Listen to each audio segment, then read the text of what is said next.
Okay, I think I have finally recovered from the shock of learning so many different meanings for su libro. And I am ready to learn more about the possessive adjectives. Fantastico. Actually, you've done the hard part. But there are a few things to add. Okay, bring it on. Estoy lista. All right. In our last conversation, we determined that su libro had 7 different meanings. Exacto. But I have determined 3 more meanings that you left out. Really?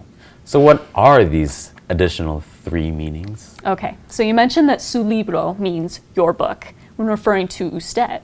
But you neglected to clarify that usted can refer to male or female.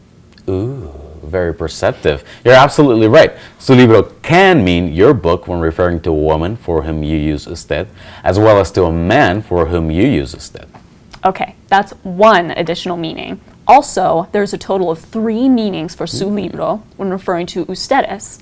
It means your book when referring to a man and a woman, when referring to 2 or more men, or when referring to 2 or more women. Impresionante. So now our chart must have like 10 different meanings for this seemingly innocuous phrase su libro. There was a time that I would have found all of this very overwhelming, but now I think it's kind of exciting. And what's even more exciting is that you'll always be able to decipher the meaning of su libro by the context. Do you happen to have a chart of the possessive pronouns? Funny you should ask. I do. Let's have a look. So I see that the first person plural, nuestro, can end in O or A. So if I refer to the apartment where I and my roommates live, would I say nuestra apartamento? Right? Nope, that's incorrect. But I know what you're thinking. Because you and your roommates are female, you are thinking that you should use the feminine form of nuestro. So it should be nuestro apartamento? Yep, the gender of the word apartamento is masculine, and thus it must be nuestro to agree with the thing possessed.